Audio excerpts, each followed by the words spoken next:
ആളുകൾ കൊണ്ട് വലിയ ഉസ്താദുമാരൊക്കെ വീടിരിക്കൽ വിളിക്കും, തങ്ങന്മാരൊക്കെ വിളിക്കും. പെറ്റ ഉമ്മാനെ വിളിച്ചിട്ടുണ്ടാവില്ല. അങ്ങനെ നിങ്ങൾ എവിടെയും കേട്ടിട്ടുണ്ട്? അവാക്ക ഉമ്മാനെ വിളിച്ചിട്ടുണ്ടാവില്ല. അല്ലോ 10-16 കൊല്ലം ഉമ്മയോട് മിണ്ടാതെ നടന്നിട്ട് ഒരുത്തൻ അമ്മായിമ്മയും അമ്മോഷനൊക്കെ വിളിച്ച് ഒരു വീടുദ്ഘാടനം നടന്നു നമ്മുടെ നാട്ടിൽ.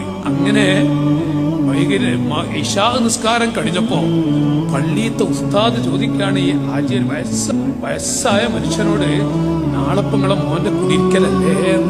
വാപ്പ അറിയൂല, ഉമ്മ അത്രയും അറിയൂല. അപ്പൊ ഇയാള് ചെന്നിട്ട് ഈ ഉമ്മയോട് പറഞ്ഞ, നിന്റെ മോന്റെ കുടിയിരിക്കലാണ് ഇത്ര സുബീക്ക്. 16 കൊല്ലം എത്ര മിണ്ടിയിട്ട്, 16 കൊല്ലമായിട്ട് തിരിഞ്ഞു നോക്കി. അവസാനം ഈ ഉമ്മ പറയാണ്, ഇത്ര സുബീക്ക് നമുക്ക് പോകണ്ടാണ്. അപ്പൊ ഇയാള് പറയും, നീ പോയാൽ നിന്നെ അടിച്ചാടും. ഉമ്മയോടെ ഭാര്യയോട് ഈ ഉമ്മ ഉറങ്ങോ? ഉമ്മ അപ്പഴാ അറിയുന്നത്. ഒരു ഇലയുടെ ശബ്ദം കേട്ടാലേ അപ്പ ഈ ഉമ്മ വന്ന് ജനാതിൽ തുറക്കത്ര. അയൽവാസികളോട് പറയാ, ഈ ഉമ്മ ഉറങ്ങുവോ? ജനവാതിൽ നിന്ന് തുറന്നിട്ട് എന്റെ മോനെ ആ പാല് കാച്ചാൻ വേണ്ടിയിട്ട് എന്നെ കൊണ്ടുപോകാൻ വരും. ഈ ഉമ്മ വയസ്സായ തള്ള. അങ്ങനെ സുബഹി ബാങ്ക് കൊടുക്കുന്നത് വരെ ഈ മോൻ വന്നില്ല, ഉമ്മാനെ വിളിച്ചതുമില്ല. സുബഹി നിസ്കാരം കഴിഞ്ഞിട്ട് രണ്ടാളും വരാന്തിയിൽ ഇരിക്കുമ്പോ ആ നാട്ടുകാർ ഇറച്ചിയും പൊറാട്ടിയൊക്കെ കഴിച്ചിട്ട് അവരിങ്ങനെ പോകുമ്പോ നാട്ടുകാർ ചോദിച്ചു, മോന്റെ കുടിയിരിക്കലല്ലേ? നിങ്ങള് പറയണം, എന്തായിരിക്കും ഉമ്മയുടെ വേദന? പാപ്പ ചിലപ്പോ പെടന്നു, ഉമ്മാക്ക് സഹിക്കാൻ കഴിയില്ല. ആ പാല് കാച്ചുന്ന സമയത്ത് എത്രയോ ആളുകൾ, വലിയ തങ്ങന്മാരെയും ഉസ്താദുമാരൊക്കെ വിളിച്ചു കൊണ്ടുപോകും. ഉമ്മാൻ അറിയിച്ചില്ല. ഉമ്മാൻ, എടോ എന്റെ അനുജാ, നീ ഏത് വലിയ ആളെ കൊണ്ടുപോയാലും നിന്റെ വീട് തുടുക്കളിരിക്കുന്ന വീടാണ്. ഏത് വലിയ മഹാൻ വന്നാലും ഉമ്മാനേക്കാൾ ഒരു മഹാൻ അപ്പം നിനക്കില്ല. നിന്റെ ഉപ്പയെക്കാളും ഒരു മഹാൻ നിനക്കില്ല.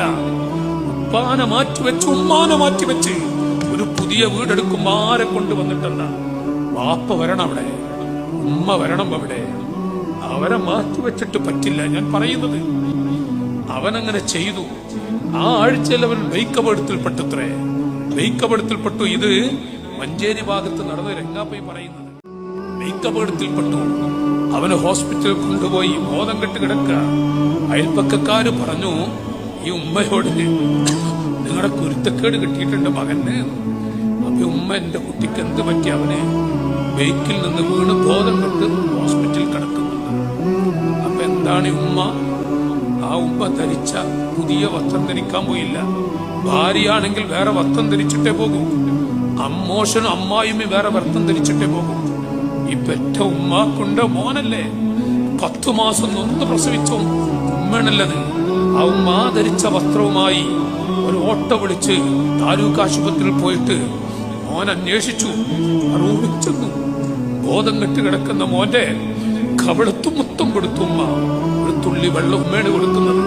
പെറ്റ ഉമ്മ ഒരു തുള്ളി വെള്ളം അങ്ങ് ചുണ്ടത്ത് വെച്ചപ്പോ ആ മോൻ കണ്ണു തുറന്നു. ഉമ്മ പറഞ്ഞു, മോനെ ഉമ്മയാണ്, ഉമ്മയാണെന്ന് പറഞ്ഞപ്പോ ആ മോൻ പറഞ്ഞ മറുപടി, ഉമ്മക്ക് പൊരുത്തപ്പെട്ടു തരണം. അപ്പൊ എന്താണ് ഉമ്മ പറഞ്ഞത്? മോനെ, എന്റെ കുട്ടിക്ക് ഞാൻ മുഴുവനും പൊരുത്തപ്പെട്ടു തന്നു. ഞാൻ മുഴുവനും പൊരുത്തപ്പെട്ടു തന്നു.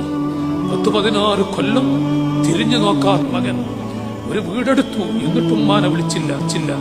പക്ഷേ ആ കുട്ടി അപകടത്തിൽപ്പെട്ട് ഉമ്മ പോയി. ഉമ്മ എനിക്ക് പൊരുത്തപ്പെടുന്നു പറഞ്ഞതോടെ എന്റെ കുട്ടിക്ക് ഞാൻ എല്ലാം പൊരുത്തപ്പെട്ടു തന്നു. വെച്ചിട്ട് എന്റെ മക്കളെ എങ്ങനെ ജീവിച്ചിട്ട് എന്ത് കിട്ടാനാണ്?